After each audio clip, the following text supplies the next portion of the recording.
Hello students, एक बार फिर आपका स्वागत है। आज का हमारा टॉपिक रहेगा संख्याएं। हम जानेंगे कि संख्याएं क्या होती है। तो आपको इस वीडियो को लास्ट तक देखना है। तो चलिए शुरू करते हैं संख्याएं। तो सबसे पहले मेरे को आप बताओ कि ये कितने बच्चे खड़े हैं। तो चलिए गिनते हैं। 1 2 3 4 5 6 और 7। तो कितने बच्चे हैं ये? 7। इसी प्रकार मेरे को बताओ ये कितने बच्चे हैं। तो गिनते हैं 1 2 3 4 5 6। तो ये कितने हैं? 6।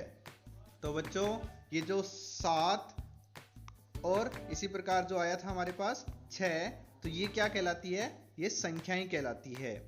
तो बच्चों ये क्या है? संख्याएं हैं। तो मतलब संख्याएं कहाँ से शुरू होती है? 1 से। 1 2 3 4 5 6 7 8 9 और 10। लेकिन आपको बच्चों एक मैं मज़ेदार बात बताता हूँ कि पहले संख्याएं कहाँ तक होती थी? 1 से लेके और 9 तक होती थी। लेकिन बाद में क्या हुआ? ये संख्याएं बड़े रूप में नहीं लिखी जाती थी। क्यों? क्योंकि उस टाइम तक क्या नहीं था? ये जीरो नहीं था। तो फिर क्या आया? जीरो। तो ये जीरो दिया किसने था? तो आपको पता होना चाहिए कि जीरो दिया था हमारे प्यारे भारत ने। तो ये जीरो किसकी देन है? विश्व को हमारे भारत की देन है। जीरो के बाद में क्या हुआ? बड़ी बड़ी संख्याएं लिखी जाने। तो बच्चों ये बताइए मेरे को अब आप कि संख्याएं हमारे जीवन में कहाँ कहाँ काम आती है।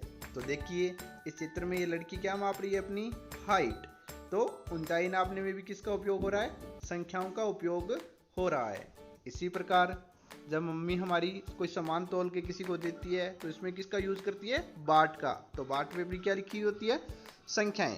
तो हम कह सकते हैं बच्चों कि हम बिना संख्याओं के एक कदम भी नहीं चल सकते हैं। तो बच्चों इस प्रकार हमें संख्याओं को समझने के लिए हमें 1 से लेके 100 तक की संख्याओं को पहचानना आना चाहिए। जैसे मैंने लिखा ये, तो इसको हम क्या बोलते हैं? 69। इस प्रकार मैंने ये लिखा तो इसको हम क्या बोलेंगे? इसको बोलते हैं 55।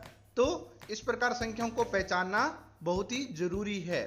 अभी हम बात करते हैं कि संख्याएं 1 अंक की भी हो सकती है और संख्याएं 2 अंक की भी हो सकती है, संख्याएं 3 अंक की भी हो सकती है। इसी प्रकार संख्याएं बहुत सारे अंकों की हो सकती है। तो हम इनकी संख्याओं के इनको पढ़ना, इनको किस प्रकार पढ़ा जाता है, ये हम अगले वीडियो में बात करेंगे।